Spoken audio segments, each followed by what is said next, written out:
Viva! Estamos a começar mais uma entrevista neste especial 50 anos, Vozes da Independência. O convidado de hoje é o sociólogo Graciano Nascimento, autor de uma investigação recente sobre o regime de partido único em Cabo Verde. Ao longo do seu trabalho procurou compreender as lógicas políticas, os mecanismos de controle e os discursos que marcaram os primeiros anos de independência, sem cair em leituras simplistas ou apaixonadas. Nesta entrevista falamos sobre a construção do poder após 1975, a forma como se geriu a hegemonia política e os reflexos que esse período ainda tem na sociedade cabo-verdiana atual, e revisitamos também as fragilidades da democracia contemporânea, da cultura política ao nível da participação cívica. Graciano Nascimento, obrigado por ter aceitado o nosso convite para este especial 50 anos Vozes da Independência. O que é que o levou a investigar esse período que vai de 75 até 90, 91? Muito bom dia. Eu é que agradeço o convite e dizer que é um orgulho poder juntar a minha voz, as minhas reflexões sobre este acontecimento maior na história de Cabo Verde, que é a independência e a construção do Estado. O que me levou a pesquisar sobre esse tema é, na realidade, entender que a história de Cabo Verde está associada à história do Partido Único, desde a luta para a libertação, depois até a construção do Estado. Portanto, estudar o Partido Único é estudar a história de Cabo Verde. E sempre fui muito interessado por essa temática. Estudar o Partido Único é também poder contribuir para a compreensão daquilo que nós fomos e compreender melhor aquilo que somos hoje e poder perspectivar os próximos 50 anos. Portanto, é com esse espírito e foi nesse sentido que me dediquei a essa tentativa de compreensão e deixar a minha contribuição. Porque é que acha que o regime de partido único continua ainda a ser um tema sensível na sociedade cabo-verdiana? Desde logo porque 50 anos parece muito na história de uma nação, mas não é. As memórias ainda estão muito vivas. Eu, quando falo das memórias das pessoas que estiveram associadas, digamos, à abertura, não é? De tudo o que aconteceu após o anúncio da abertura. Este tema rapidamente passou a ter dois lados opostos, não é? Um lado que tentava, de alguma forma, alimentar, digamos, um percurso, um sonho que tornou realidade, e do outro lado uma força nova que entrava e que tentava a todo o custo utilizar este assunto como arma de arremesso político para convencer um eleitorado que era desconhecido. Porque, na verdade, tínhamos histórias de eleições em Cabo Verde, como sabe, desde 74, mas eram eleições num ambiente diferente, num sistema diferente. Agora, um ambiente de competição política, nós não sabíamos o que é que o eleitorado ia dizer nas urnas, não é? Então, o partido que assume o rosto da mudança em Cabo Verde, sabiamente, estrategicamente, usou esse tema como a sua principal arma. Então, as pessoas que participaram nestes acontecimentos, a maioria ainda está viva. E é claro que quando tu és ator de um determinado acontecimento, tu exploras até ao máximo o seu acontecimento para tirar dividendos políticos. Com discursos inflamados, com acusações infundadas, a fim de poder aqui há uma disputa de narrativas. É uma disputa de narrativa de tirar proveito. E repare que nas primeiras eleições essa narrativa deu frutos, não é? A quem a usou. Deu frutos, estamos a falar de uma maioria, com uma maioria mais do que absoluta, uma maioria qualificada e quase que esmagadora. Então, esse grupo político continuou a usar essa estratégia. Tentar tirar o máximo proveito dessa estratégia até chegar num ponto que começa a não dar frutos. Não é? Começa a não dar frutos. Foi visível nas últimas eleições presidenciais que este tema não deu frutos. Porque se tivesse dado frutos, o candidato apoiado por esse grupo político teria ganho as eleições. Isso não aconteceu. Portanto, agora entramos numa fase...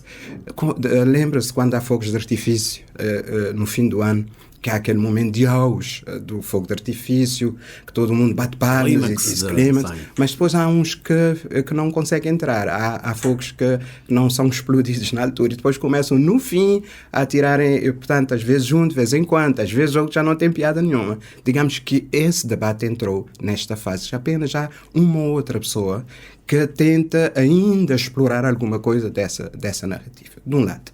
Do outro lado você tinha o PAIGC, que tentava defender-se a todo custo, até para evitar a sua própria destruição.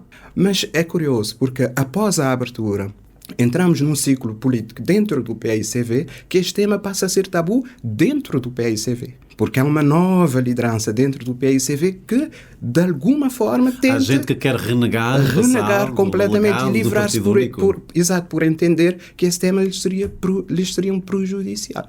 E então é o próprio PAICV que acaba por, de alguma forma, ideologicamente e de comportamento político, afundar-se dentro da sua própria estratégia. Só agora é que finalmente este tema começa a ser estudado, este tema entra nas universidades, investigadores nacionais e estrangeiros.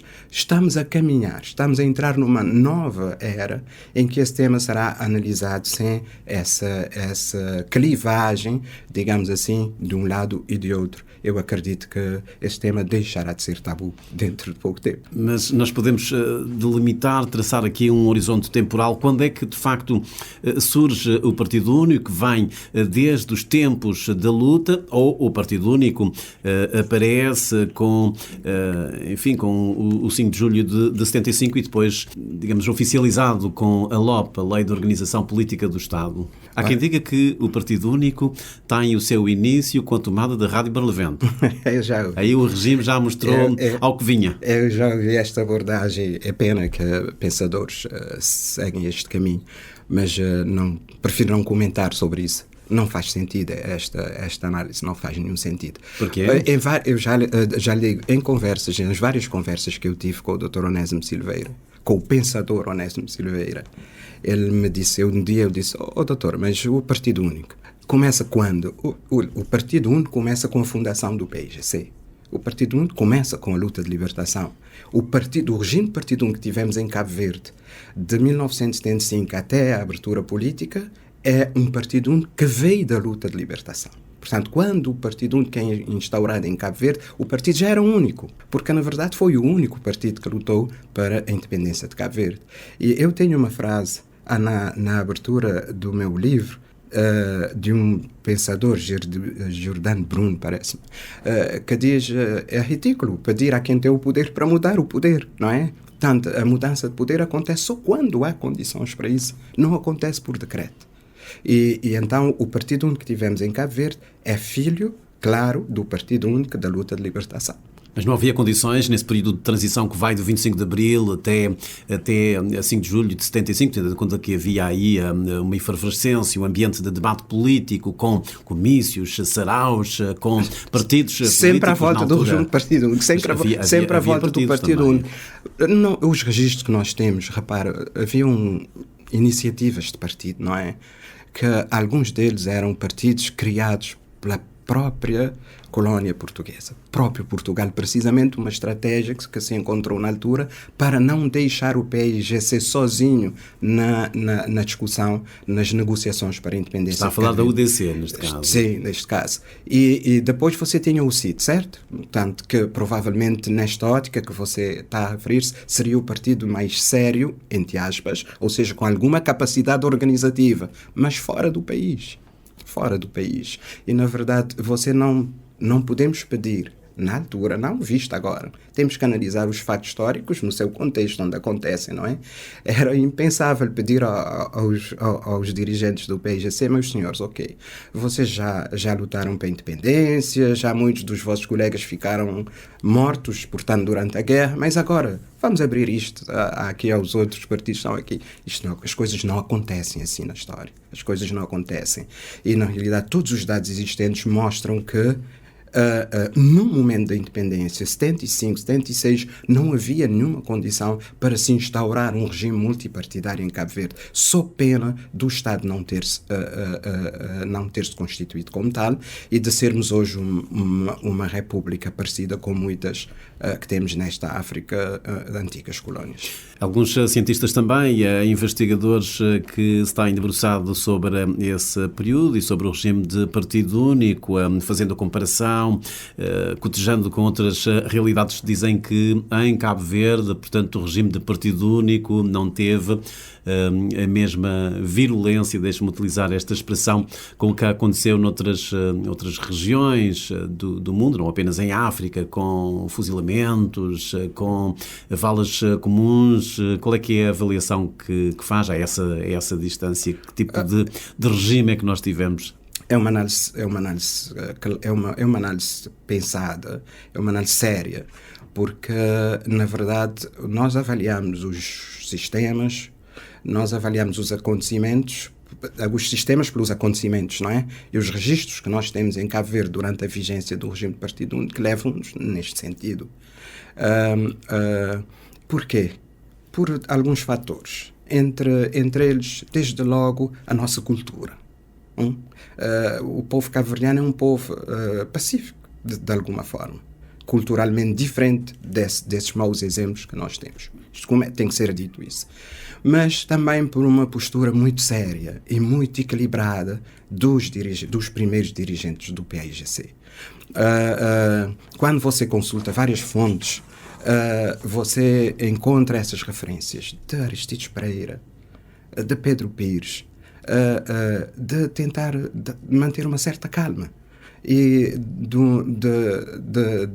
aceitar o país como ele era nesse momento e compreender as pessoas, não é?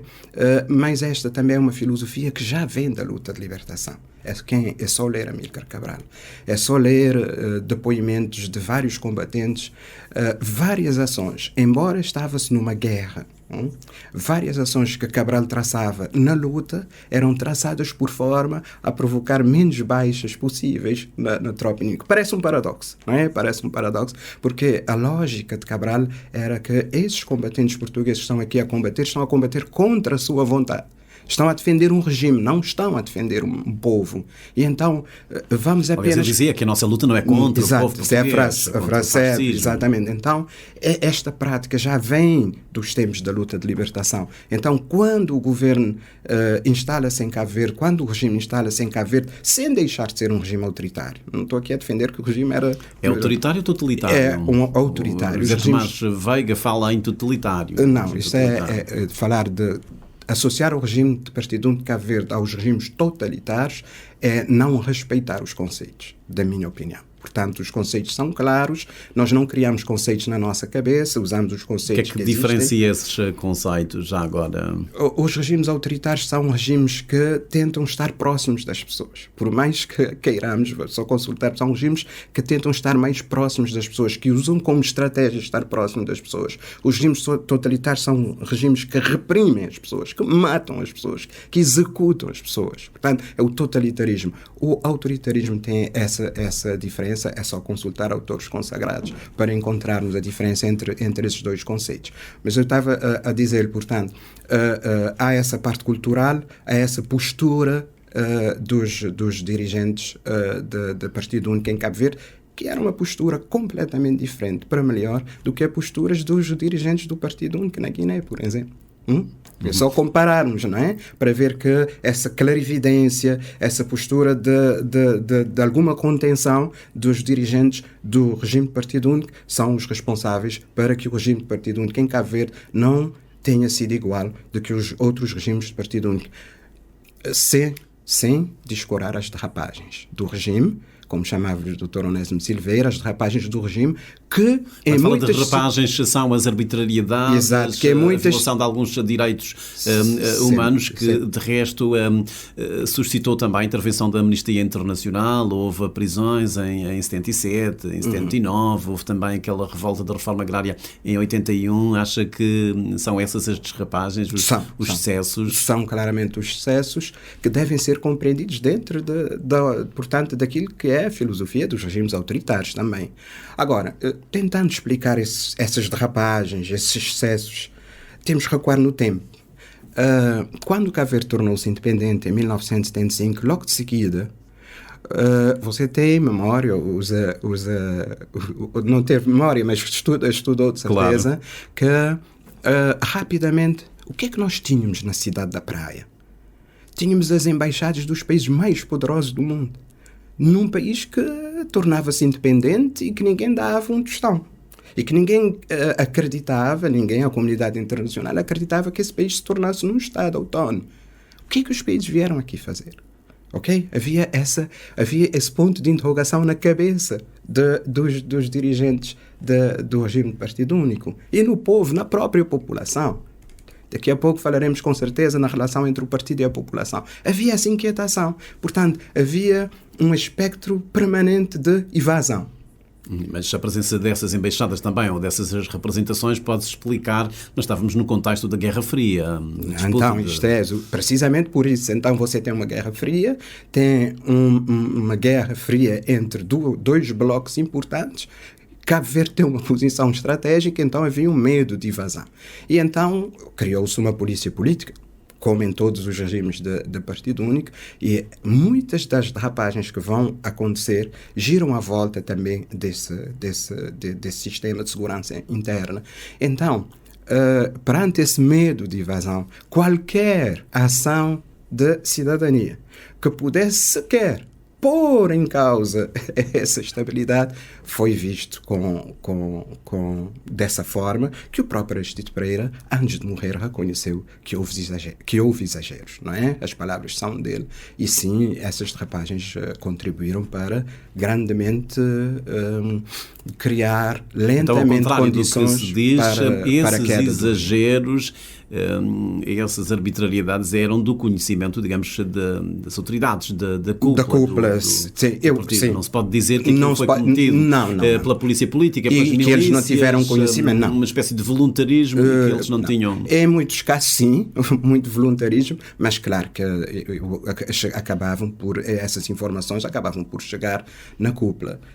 Portanto, não podemos dizer que o regime não tem manchas, não tem máculas, não é? Mas tem. Agora, quando comparamos aquilo que são os regimes autoritários noutras paragens, ou que foram os regimes autoritários noutras paragens, com o regime autoritário que nós tivemos em Cabo Verde, não há comparação possível. Não há comparação possível. Até porque a ação desses regimes medem-se pelo número de vítimas, não é? Também pelo número de vítimas que o regime produziu. Nós não temos uma estatística clara nesta matéria. Em Cabo Verde sabemos dos acontecimentos, mas não há comparação possível. Em instantes estava a dar esse exemplo, utilizou essa imagem de fogos de artifício, essa disputa de narrativas. De vez em quando nós temos também no debate público essa questão, essa necessidade de o Estado reconhecer, digamos, os excessos, as violações dos direitos humanos durante o regime de partido único e do Estado pedir desculpas por aquilo que aconteceu. E há dias o líder parlamentar do Movimento para a Democracia disse-o muito claramente no discurso na sessão alusiva aos 50 anos de independência. Qual é que é a sua leitura sobre isso? Faz sentido? É apenas reconhecer que houve excessos, ou o Estado deve, de facto, pedir desculpas pelas atrocidades uma vez que houve pessoas que foram presas aqui em São Vicente e noutras partes do país? A minha perspectiva é: não se pede desculpas pela história. Reconhece a história, conta-se a história, contam-se os factos, mas pedir desculpas pela nossa história, então imagina que em pleno regime democrático como nós vivemos, há cidadãos que são violados nos seus direitos. É verdade que tem os tribunais para se defenderem, não é?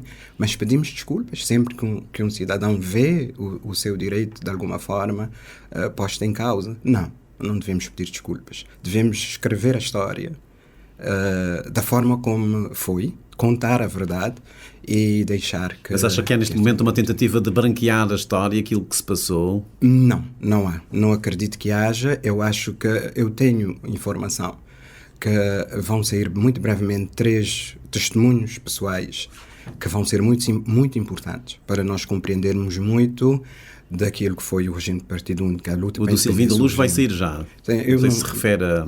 Não gostaria de referir a nenhuma, mas são figuras de destaque do regime de partido único e serão documentos de consultas, com certeza. Mas ainda há uma carga ideológica no ensino, nos manuais escolares? Manuais escolares, é uma vergonha. O que aconteceu este ano, num dos exames, agora não me lembro de que ano.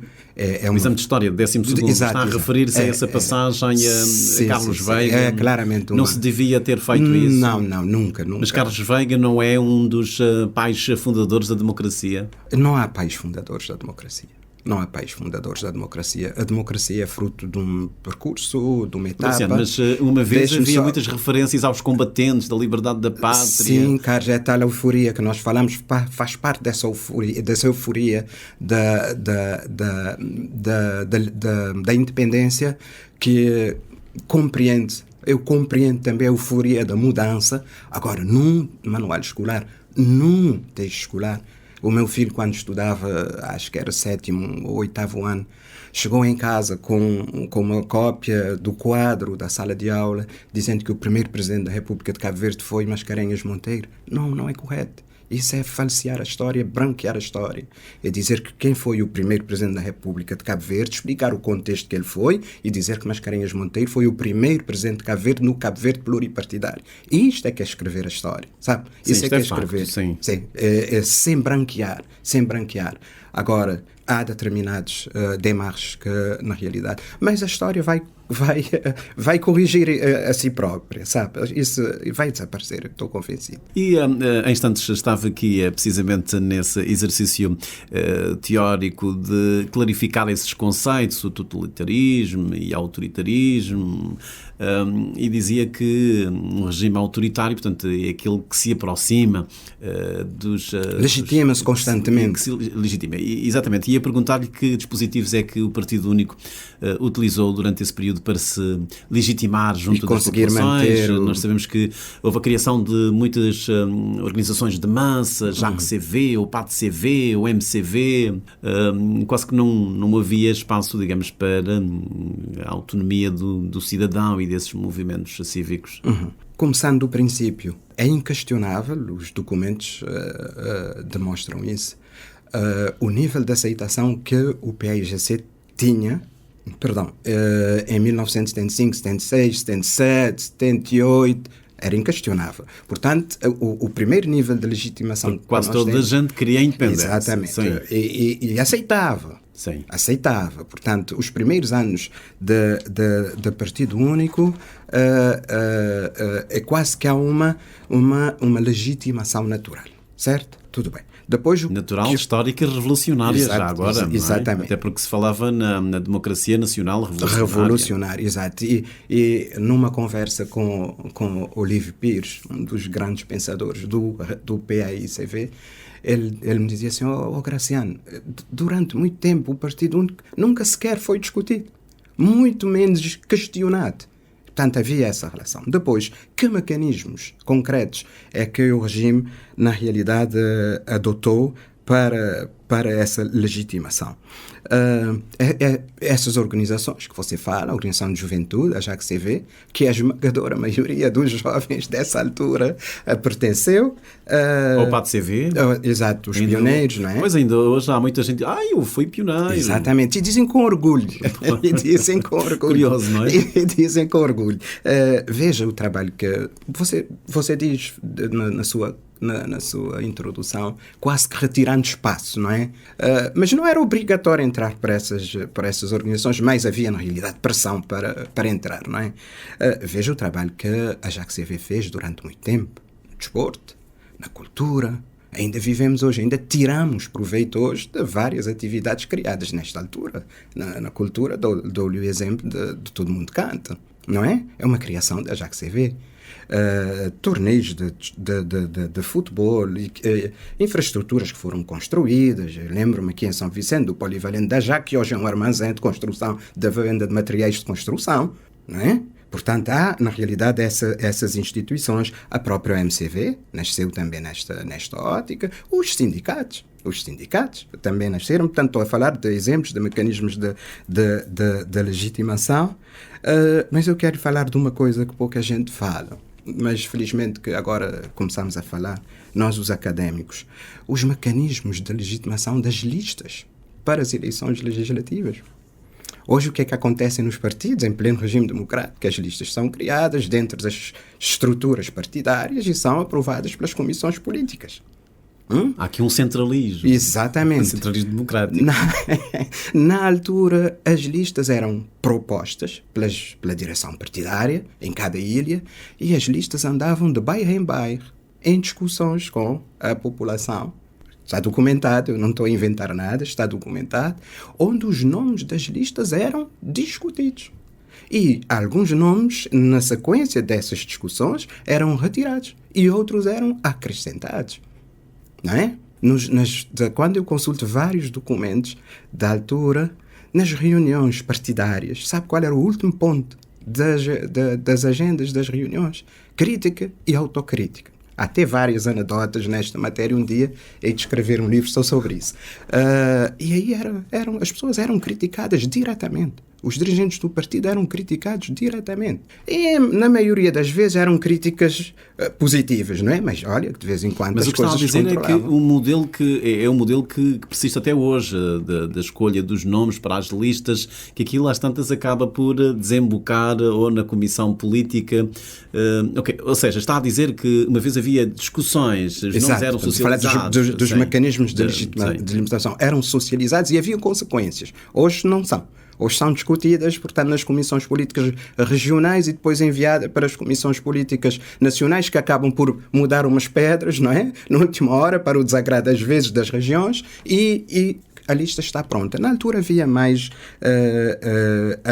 essa preocupação de legitimação. Para quê? Precisamente para fazer aquilo que os regimes autoritários fazem, para passar a ideia que o poder estava... O povo é que manda. Exatamente. Estava próximo do povo. Que o povo tinha uma palavra a dizer. E havia esses mecanismos de legitimação. As comissões de moradores. As comissões de moradores discutiam os problemas locais, não é? A forma como o regime, estrategicamente, inteligentemente, temos de reconhecer, e há um reconhecimento internacional sobre isso, geriu a questão das ajudas alimentares. Poderia não ter, pode ser que não fizeram com esta preocupação, com essa intenção, mas acabavam por funcionar como mecanismos de legitimação. Colocar os bens da primeira necessidade em todos os cantos do país, a um preço acessível à faixa mais pobre do país. Um preço unificado. Unificado, de paula brava, era uma forma de legitimação. Através da própria ação, através da própria ação do governo. Mas também recuando e estudando um pouco Amílcar Cabral, você vai encontrar nas reflexões de Cabral esta preocupação de manter, Cabral dizia, só justifica lutar se nós conseguirmos pôr a nossa luta a favor da população. E eu acho que os dirigentes do Partido Único em Cabo Verde seguiram este princípio, de Cabral.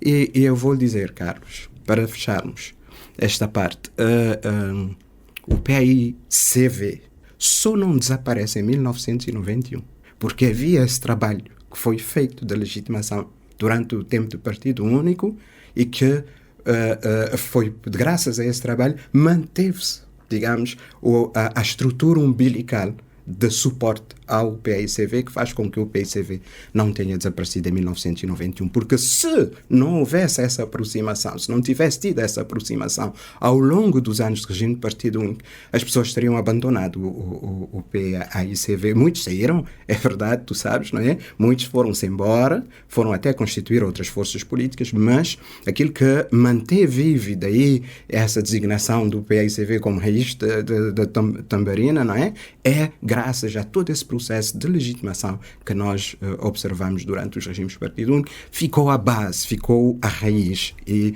graças a isso o PAICV faz uma travessia de deserto e depois volta ao poder 10 anos depois.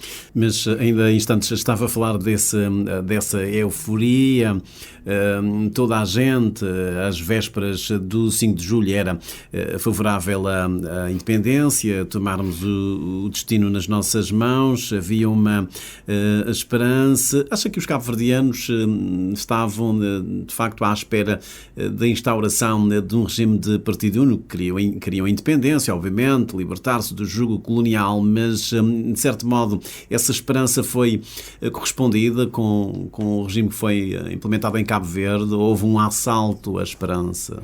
Não podemos. Os dados que nós temos não levam-nos neste sentido. Eu já fiz referência aqui que durante alguns anos o regime foi pacífico. Ou seja, aquela ideia de, nós lutamos para a independência, queríamos independência, mas não era bem isto, não é? Não temos registro, não temos, tirando um ou outro caso, nos primeiros 5 anos de regime de partido único, 4 ou 5 anos, não temos registro de uma reação em massa neste sentido, porque se tivéssemos tido essa reação, seria interessante, não seria interessante, é bom que tenha acontecido assim. Qual teria sido a reação? São reações, primeiro são reações a partir de 77. Sim, primeiro são reações pontuais, de algumas pessoas que de alguma forma ficaram fora do centro do poder. Há que se dizer isso. Portanto, as primeiras, tirando as ações da UCID na clandestinidade, não estou a falar disso, isso deve ser reconhecido também na história. Mas há pessoas que, de alguma forma, não ficam satisfeitas dentro do regime e acabam por sair e manifestar-se de alguma forma contra. Mas os primeiros anos nós não temos essa reação. Depois, todo um contexto interno, se quiseres podemos falar disso, portanto, já vamos lá, o que criou as condições para a queda do regime. Portanto, depois começa a haver movimentações internas, pressões internacionais, etc, para a queda do regime. Mas nós não podemos dizer, em rigor, pelos dados que nós temos, que em 1975, com a independência, há esse esboroar da esperança, caiu a esperança, meu Deus, não era isso, não. Haviam vozes contra a independência. Sim. Haviam vozes. Eu criei nesse contexto. Esses eram tidos como os saudosistas. Exatamente. Eu, quando deu a independência, eu tinha 8 anos. Vivia no Paulo, na minha casa, na casa dos meus pais no Paulo. O meu pai não era favorável à independência, portanto, não houve muita euforia na minha casa com a independência. Portanto, haviam essas vozes. Mas, normais, não normais. São manifestações... Sim, os factos sociais não são totais. Os factos sociais, naturalmente, não têm a benevolência da totalidade das pessoas. Portanto, as pessoas tinham liberdade de aceitar ou não a independência. Estou-lhe a dar o exemplo lá em casa. Não é? Portanto, deviam manifestar o seu pensamento sem serem acusadas de reacionárias, cachorro 2P. Exato. Eu tenho uma história lindíssima de cachorro 2P, eu conto depois noutro contexto. Sim, mas aí falamos das tais rapagens, não é? De alguma falta de capacidade de encaixe. Já falamos sobre isso, tendo em conta esses dispositivos, estes mecanismos que o regime utilizava para, vou utilizar esta expressão, para se infiltrar, ou para se aproximar das populações, das massas, ainda hoje, a essa distância, inveja, por exemplo, nessa apatia da sociedade civil, que não se engaja em nada, numa comunicação social que continua com um registro muito institucional. Muita gente diz que isto é um legado, é uma herança do Partido Único, referindo-se, aliás, lembrando que nós estivemos no salazarismo de 40 anos, já vínhamos do colonialismo e, como se não bastasse, ainda tivemos que apanhar com mais 15 anos de Partido Único, um regime que cerceou sobremaneira os direitos fundamentais dos cidadãos. Concorda com essa leitura, olhando a essa distância? De facto, a maneira como o regime cerceou, condicionou as liberdades, que isso de facto pode estar ainda hoje a influenciar a maneira como os cabo-verdianos participam, ou então esse déficit de cultura política e de participação, ou já devíamos ter ultrapassado isto, tendo em conta que já passamos também, já temos 34 anos da democracia. Não acho que não é legítimo associarmos a atual apatia de participação política, acho que é disso que estamos a falar, essa atual apatia de participação política dos cidadãos, que não é um problema só de Cabo Verde, é um problema internacional. A apatia de participação política é um problema que passa as fronteiras de Cabo Verde, é geral. É só ver as taxas de abstenção nas eleições por essa Europa fora. A nossa taxa de abstenção não está diferente da taxa de abstenção dos outros, o que pode querer significar que não é legítimo fazermos essa. Mas não é só a participação nas eleições, é essa sociedade civil, a participação como cidadão, como cidadão. No dia-a-dia se manifesta, que sai às ruas, que, enfim, faz ouvir a sua voz, a sua indignação. Mas já fomos assim, Carlos. Quer dizer que perdemos, de alguma forma. Você se lembra da grande manifestação que houve em São Vicente numa altura por causa da seleção nacional.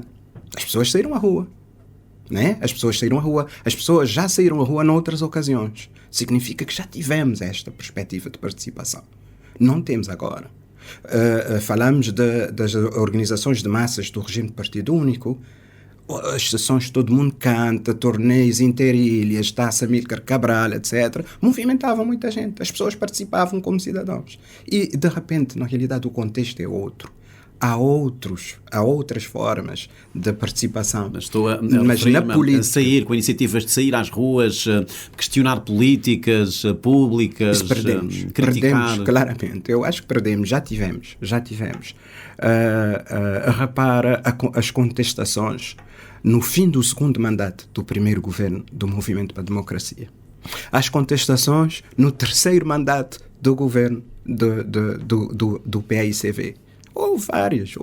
Sim, estou-me a lembrar, por exemplo, da mega manifestação realizada pela MAC 114. Exatamente. Ou MAC 114, significa que perdemos agora. Estamos com esse problema. A juventude, principalmente, não está nem aí para esse tipo de atividade que você faz referência. Temos que encontrar outras causas. Será excessivamente será excessivo do ponto de vista de pensamento e de análise histórica e social associarmos isso às heranças do regime autoritário. Eu não consigo fazer essa ligação direta. Na sua investigação, que é publicada em investigação e é resultado também de uma tese de doutoramento que é publicada em livro, diz que o Partido Único tinha mecanismos, digamos, de autocontrole para combater, para conter os próprios excessos. Como é que isso funcionava? Funcionava um bocado. Eu já falei da ação da polícia política, não é? Que hoje alguns dirigentes com quem falei durante a minha investigação reconhecem que a polícia política teve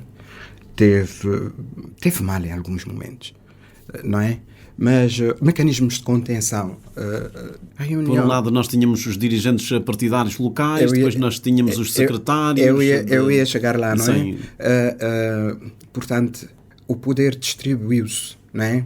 Para os secretariados do partido. Em muitas situações, os secretariados do partido, eu quando falo do secretariado de São Vicente, do secretariado de Santo Antão, os secretariados em determinadas situações tinham mais poder do que o próprio regime central. E aí reside também parte da explicação do stress que o regime começou a criar a partir de uma determinada altura. Mas os mecanismos de contenção Os secretários do partido queriam distribuir as ajudas diretamente, não é? Porque não era possível. Tiveram essa tentação de distribuir as ajudas, de influenciar, portanto, nas promoções, nas empresas.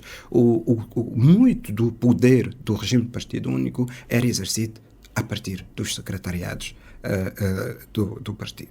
Depois você tinha as milícias populares, mas que tinham o poder que tinha, não é? Tinham o poder que tinha. As comissões de moradores, que, digamos, também, portanto, sob a capa de estar próximos da população, também exerciam esse papel controlador. Mas os mecanismos funcionavam a partir de bases criadas localmente, mais do que propriamente do poder central, que estava na praia. E quando é que sente que o regime começa a ceder, a mostrar a fragilidade? Quando é que começa a manifestar alguns sinais, digamos, de fraqueza, de esgotamento? Foi o quê? A partir de 88? A partir de... digamos que houve a partir de 86, 87, esse tema começou a ser falado dentro do partido. Mas esta é uma parte da investigação que precisa ser melhorada. E atenção que nós temos a saída dos trotskistas. E há dados.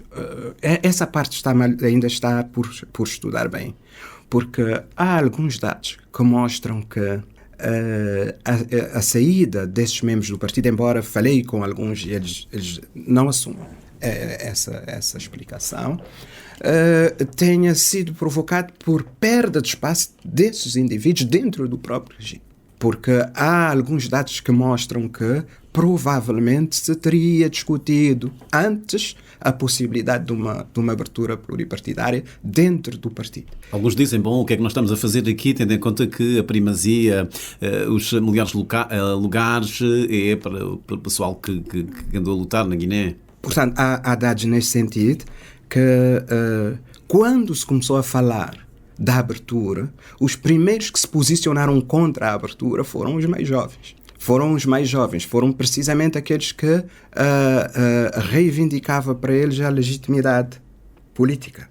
Não a legitimidade histórica, a legitimidade da luta, é que eles punham em causa. Como? Querendo assumir, claro, posições de força, de poder, peço desculpas, dentro da estrutura do partido. Mas esse período precisa de ser estudado melhor. Muito bem, mas estávamos a falar começam aí a ser, portanto, os sinais de fraqueza e pela ação interna, uma ação interna bastante forte, que eu vou tentar falar de algumas.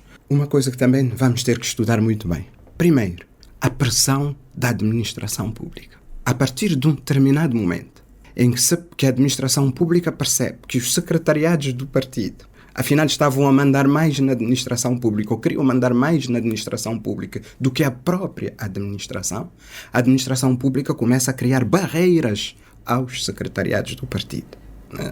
Portanto, uma mesma administração pública que ajudou muito a independência, que ajudou a consagração do Estado. Okay? É essa administração que, na verdade, começa a barrar determinadas ações do Partido Único, o papel da administração pública.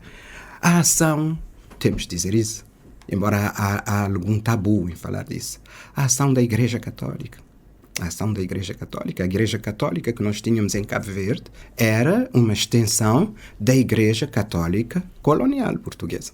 Portanto, a Igreja Católica fez essa ação de combate permanente ao regime do Partido Único desde a instauração desse regime, desde quando os dirigentes do PAIGC chegaram em Cabo Verde, porque eram vistos como os dirigentes do PAIGC eram vistos como anticristos, etc. Portanto, há essa ação da Igreja Católica. Comunistas. Exato, a ação da Igreja Católica. Mas que hoje a Igreja Católica reconhece, sem rebuços, que de facto fez muita pressão. Sim. Claro. Contribuiu para a mudança do regime. Exato, e ainda bem, porque assim é que a história se constitui. Depois, o contexto internacional. Quando Cabo Verde tomou a independência,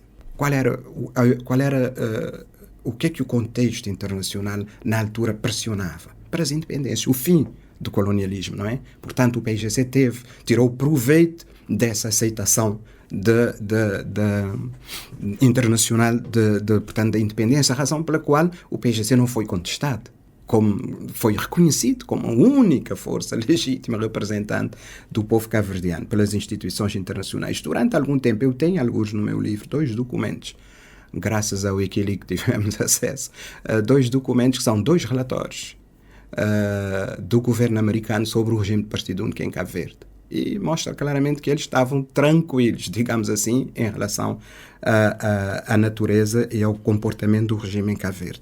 Portanto, o contexto internacional, agora, na década de 80, início da década de 90, o contexto é como se a comunidade internacional tivesse dito assim: vamos por etapas.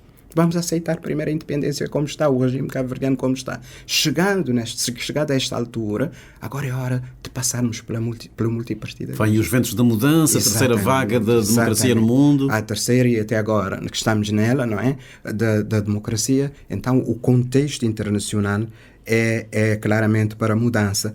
Eu perguntei a um dos dissidentes, são conhecidos assim, do PAICV, se ele achava que a mudança tinha acontecido tarde. E ele disse-me assim: não podemos dizer que tenha sido tarde ou cedo. Aconteceu quando se criou condições para que fosse possível. E é assim que os movimentos sociais acontecem. Não acontecem do nada, não acontecem na hora. Vão ganhando algum movimento, Mas pelo calendário definido pelo PAICV, a abertura a eleições multipartidárias só deveriam acontecer em 1995, primeiras presidenciais, e só depois é que haveria eleições multipartidárias. Portanto, aqui a pressão também do Movimento para a Democracia vai alterar esse calendário. A pressão interna, já fiz referência, não é? Porque bastava o PAICV não ter decidido pela mudança na altura, não é? Bastava. Havia pressão interna e o regime de partido único nessa altura, no fim da década de 80, já não era consensual dentro do próprio PAICV. Okay? Já não era consensual. Já haviam vozes de mudança dentro do próprio partido. Portanto, aí mais uma vez aparece a clarividência de Aristides Pereira, Pedro Pires, em saber ler esse nervosismo interno e antecipar aquilo que você está a fazer referência, que era, digamos, o programa a médio prazo da mudança do regime, que também temos de dizer que mostra que havia essa abertura. O problema era quando, não é? Mas que havia essa abertura. Porque, mais uma vez, eu tenho que fazer essa referência dos documentos que nós consultamos, havia muita cautela. Havia muita cautela na cerimónia de doutoramento honoris causa que aconteceu há poucos dias na Universidade de Mindelo. O Presidente da República fez referência... Havia muita cautela ou havia aqui também algum cálculo, algum taticismo? José Tomás Veiga diz que, na verdade, o PAICV não estava muito interessado nessa abertura, nesse salto para o multipartidarismo. Queria religar-se à sociedade para se perpetuar no poder. Não acredito. Eu não acredito. Não temos dados neste sentido. É a opinião dele, eu respeito. Mas os dados não mostram nesse sentido. Eu estava a dizer que o regime de partido único já não era consensual dentro da chefia, porque havia essa cautela, mas a cautela de derrapagem. Este sempre foi o problema que os principais dirigentes do PAICV tinham presente. Não deixar que o país faça uma derrapagem. E aí que eu ia dizer rapidamente que o Presidente da República fez uma confidência de uma conversa entre ele, Primeiro-Ministro, e Pedro Pires, Presidente da República, e que ele achava que o Presidente da República era muito cauteloso, não é? E eram muito cautelosos, porque era preciso pensarmos também na cabeça deles a situação em que eles encontraram o país em 1975. Então havia essa cautela. Eu acredito que houvesse dentro do PAICV gente que não quisesse a mudança, eu acredito. Mas globalmente eu penso que o PAICV tinha claramente a ideia que era uma questão de tempo. compulsão da imprensa, a gente fica com uma ideia, aliás, até pela campanha eleitoral, que o PICV estava convencido que tinha o povo do seu lado, que essas eleições seriam uma espécie de, enfim, de canja, utilizando essa expressão, iam ser ganhas com uma perna às costas. Foi uma surpresa, presumo, para o PICV quando perdeu e, sobretudo, pela forma como perdeu. Eu acho que foi uma surpresa para os mais velhos. Haviam já dirigentes mais jovens que tinham essa consciência. Eu convivi em São Vicente com alguns deles e a confiança, falávamos internamente. Lembro-me quando apareceram as primeiras escrituras na descida da Cruz João Évora contra o Partido Único. Contra o Partido Único. Lembro-me de estar próximo, na altura, de um dirigente, um combatente que já faleceu, por isso não vou mencionar aqui o seu nome, de ele ter dito: como é possível? Como é que alguém neste país possa dar abaixo o PICV? Para você ver que, na verdade... Mas já havia até algumas músicas, lembro-me aqui de São Vicente, com Chase, Boé Diretor, Trapete Acelerador, havia já essa crítica. Havia, mas escrita publicamente. Bom, e o Che, portanto, com uma outra metáfora, não é? Não ia mencionando. Agora, vi abaixo o PICV caiu mal no seio de alguns dos dirigentes da altura. Eu acho que sim. Eu acho que o resultado foi uma surpresa para alguns, que eu já disse, para outros nem tanto. E foi uma surpresa também para o MPD ou não? Nem por isso? Também. O MPD também foi claramente uma surpresa para eles, até porque o MPD aparece do nada, digamos assim, entre aspas, o partido que ouvimos falar sempre é o CID. Eu acho que a maior reserva que o PICV tinha na altura, o maior medo, provavelmente, era da UCID e não do MPD, porque o PICV não acreditava que dirigentes saídos dentro do próprio PICV pudesse tão rapidamente organizar-se e ser, na realidade, uma alternativa. E consegue entender porque é que o CID não foi legalizado, não conseguiu legalizar-se a tempo? Eu tenho ouvido algumas pessoas que me dizem que, se calhar, o PICV não foi muito inteligente ao, digamos, não é proibir, ao não permitir, não facilitar, essa legalização da UCID, porque a disputa seria a 3, não é? Mas isto é hoje. Esta é a análise feita agora, não é? Claro. Hoje é mais fácil fazer. Hoje é mais fácil fazer esse tipo de análise. Na realidade, o PICV no seu todo não acreditava com outro partido político que viesse ele de onde vier. Mas o PICV dizia nada de aventuras na campanha eleitoral. Exatamente. É? Foi o lema de campanha, que foi, hoje também podemos dizer que terá sido um mau lema, porque as pessoas queriam a mesma aventura. Queriam aventura, queriam ver outra coisa, ouvir outras palavras, ouvir outros pensamentos, claro. Mas isto é tudo fácil analisado hoje. E a democracia, o que é que nos trouxe? Houve uma ruptura com, digamos, algumas práticas do Partido Único? Claramente. Um regime democrático, até hoje nós não conseguimos encontrar um regime que seja melhor do que o regime democrático, não é? Desde logo, termos várias listas, portanto, para as eleições, termos debate de ideia, ganhamos em debate de ideia, ganhamos em liberdade, ganhamos, se quiser, ganhamos a coragem. Ganhamos a coragem de propor coisas diferentes dos que estão no poder. Portanto, a democracia é inquestionável, de longe melhor do que o regime de partido único. Agora, em qualquer parte do mundo, não só em Cabo Verde, sem com isso julgarmos o passado, porque não adianta julgar o passado. O passado foi julgado nas urnas. E como é que avalia já agora essa década de 90 em termos desse vasto programa de reformas políticas e económicas? Cabo Verde deu esse salto, digamos, ao nível do desenvolvimento? Demos, não podemos dizer que não é? Mas repara que algumas das reformas foram feitas ainda num regime de partido único. Lei dos partidos políticos, não é? Portanto, a política económica, portanto, há algumas dessas reformas. Aliás, quando falamos... A política económica foi essa tentativa de extroversão da economia em 88. Mas é uma primeira... Portanto, passamos de uma situação em que o PICV era força política dirigente da sociedade e do Estado, de uma economia centralizada, já foi um passo. Mas só se rompeu com já esse foi modelo de economia planificada na década de 90. Claro. Porque o modelo de economia economia muda completamente para o de mercado, o liberalismo, com mais iniciativa privada. De privatizações feitas ao desbarato, portanto, está a ver... Estou a ver que é contra essas privatizações. Contra da forma como algumas foram feitas. Eu acho que até quem as fez, neste momento, devem estar arrependidos. Portanto, da forma como algumas foram feitas, sim. Claramente. Algumas quais? Alguns setores... Chaves fundamentais, as comunicações feitas à pressa, não é? Hoje poderíamos ter uma situação, poderíamos ter comunicações com melhor qualidade, a preços mais baixos, a forma como se tentou privatizar também o setor dos combustíveis, não é? A empresa de combustíveis, que depois, a elétrica, que depois foi até revertida, não é? Há aspectos que devem ser registados como aspectos menos bons. Do seu ponto de vista, quem são os pais fundadores da democracia cabo-verdiana? Somos todos nós, somos todos, são todos os atores.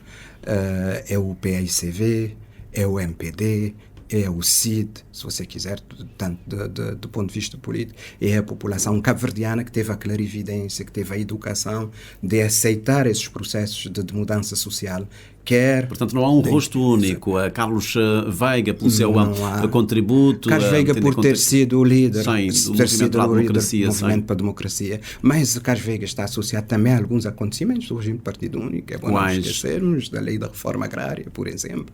Está a ver? Que deu tanta celeuma. Enfim, para ver que não vale a pena tentarmos encontrar pai, mãe nos movimentos sociais, porque há aqueles que tomam a dianteira, se você quiser, e então fica essa referência. Da mesma forma como no regime de Partido Único, quem é que se fala mais? De Aristides Pereira, Pedro Pires, não é? Mas há outros, e há até cidadãos anónimos que estiveram associados a esses processos todos. Não adianta encontrarmos o pai da abertura política.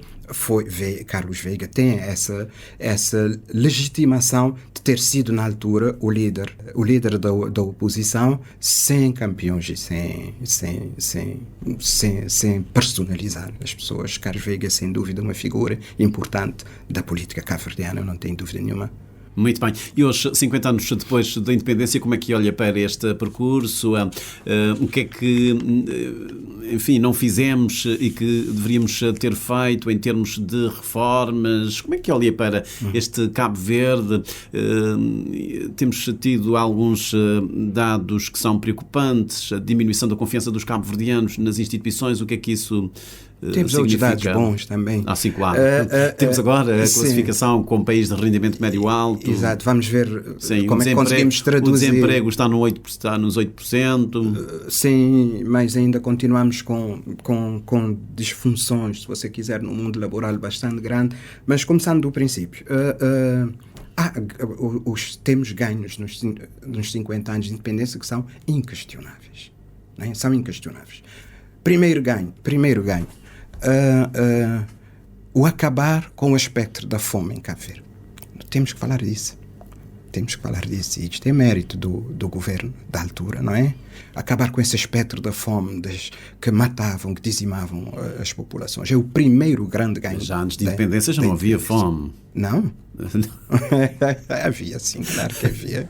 Nas vésperas de independência, em 74, já não havia. Claro, Carlos, claro. Uma das principais preocupações, e você pode ler isso em algumas obras, tem citações de Pedro Pires, que dizia que aquilo que mais os assustavam na altura, eles, o governo, era a fome.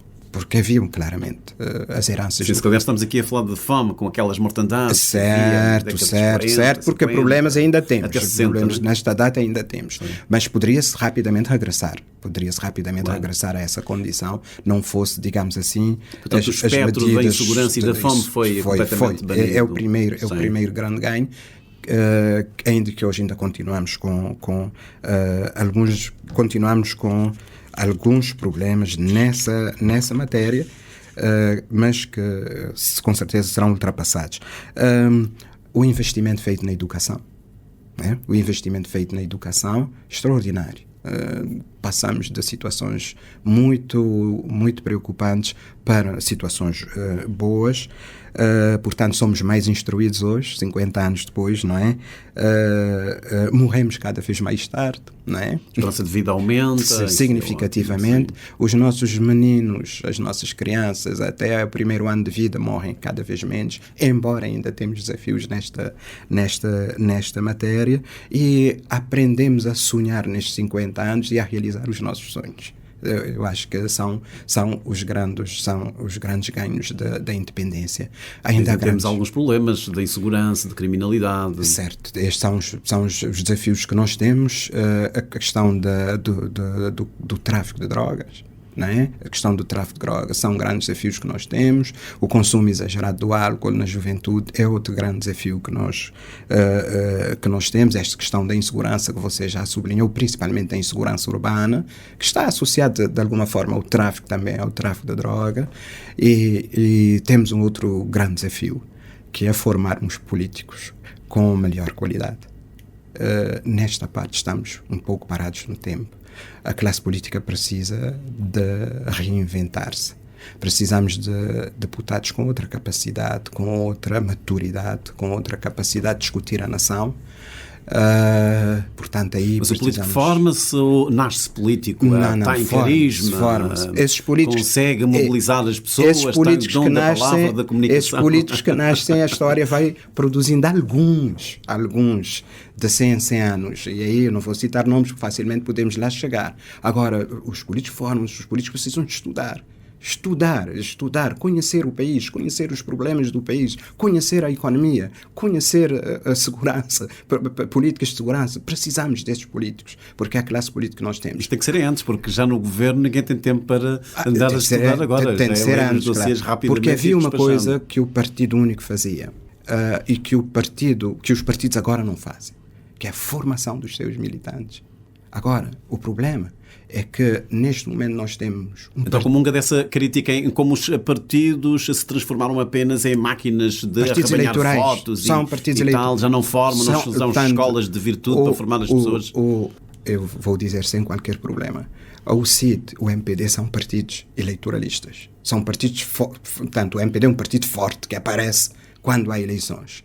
O PICV não tinha essa característica, está a ganhar essa característica. O PICV também está a transformar-se numa máquina de conquista de votos. Numa máquina eleitoral. Portanto, os partidos precisam reinventar-se. Você vai me dizer, mas provavelmente hoje em dia os partidos são mesmo isso. Quem sabe? Mas temos essa lacuna.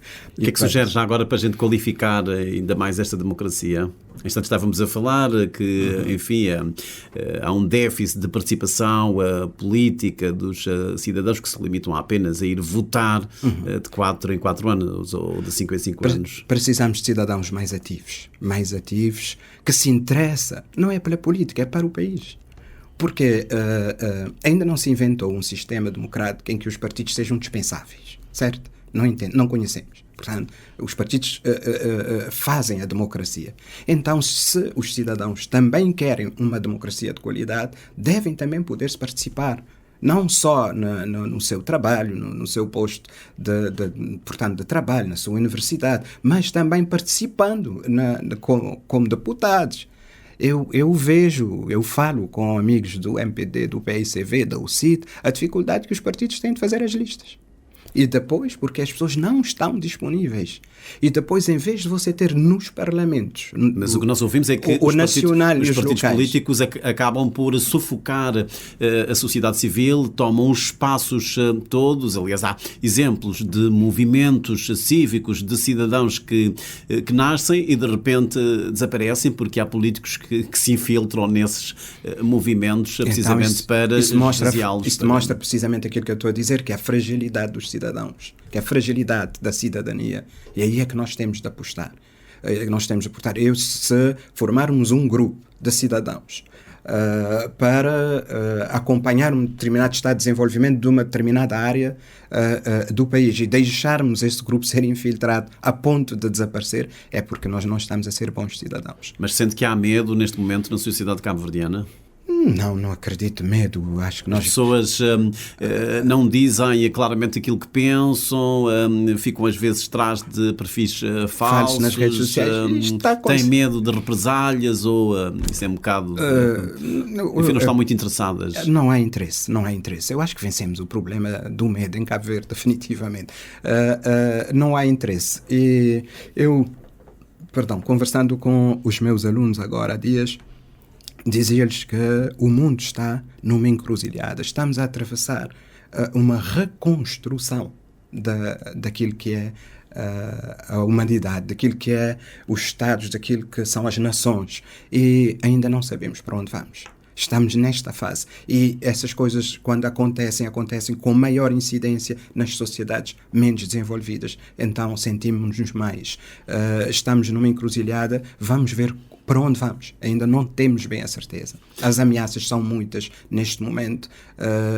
Há uma geopolítica que está a organizar-se e não sabemos o que é que vai sair daí. Muito mais quando temos no poder de países poderosos no mundo determinadas figuras, como nós sabemos. Muito bem, vamos terminar. O Graciano está aqui neste local de fala, a partir de São Vicente, é docente, investigador aqui numa ou em algumas universidades. Como é que um São Vicentino olha para este percurso de Cabo Verde, ainda sente que esta ilha está numa situação de dependência de capital? Quando a gente fala com os São Vicentinos, é essa crítica: bom, vocês é que estão na praia, que mandam nisto tudo, nós estamos numa dependência, queremos mais descentralização, mais autonomia. Há de facto essa necessidade de dar a São Vicente condições para exercer o maior protagonismo neste processo de desenvolvimento do país? A São Vicente e as outras ilhas.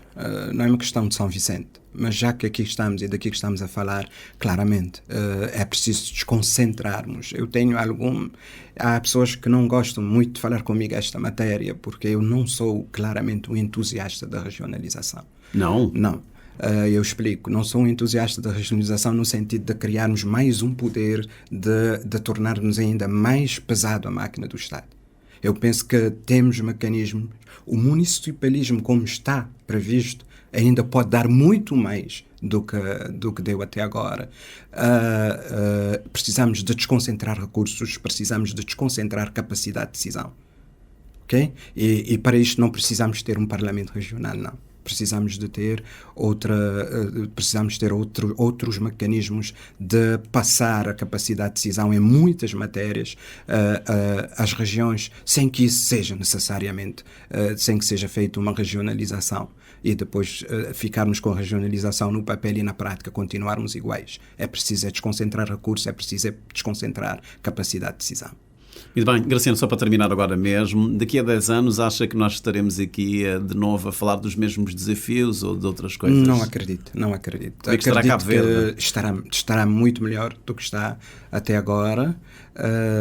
Acredito que há vários aspectos que nós agora estamos a apontar ainda como fragilidades que estarão melhores, porque sempre foi assim. De 1975 até agora houve sempre ganhos, nem sempre, na maioria das vezes, não na velocidade que nós desejaríamos, mas tem havido sempre ganhos, tem havido sempre uma dinâmica, com todas as fragilidades que tem. O poder funciona, temos tido alternância de poder, vamos continuar a ter certeza. Os partidos do arco do poder é que devem pôr-se de acordo em relação a alguns temas e dossiês. Eu já disse aqui que sim, precisamos reinventar a política e ser céleres. Mas precisa de novos líderes?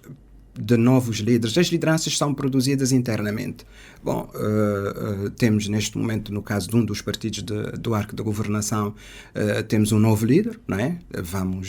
Portanto, há uma expectativa enorme do que é que vai ser o desempenho dele enquanto líder de agora o partido da oposição. Eu acredito que quando chegar o fim do ciclo da atual direção do Movimento para a Democracia, vai haver também um movimento de substituição de liderança e vamos acreditar que teremos temos novos líderes com mais capacidade, com maior capacidade de decisão e que proporcionam esses desafios, que resolvam estes desafios, e para que daqui a 10 anos estejamos a falar de novos desafios provocados pela evolução desses 10 anos. Graciano Nascimento, muito obrigado por ter vindo aqui aos 50 anos, Vozes da Independência, por ter também partilhado as suas memórias e as suas reflexões e investigações, não apenas a propósito do período de Partido Único, mas em relação a todo este percurso que Cabo Verde tem empreendido de 75 a esta parte. Obrigado por ter vindo. Eu é que agradeço. Tenho um projeto agora, vou continuar a investigar nessa linha de investigação.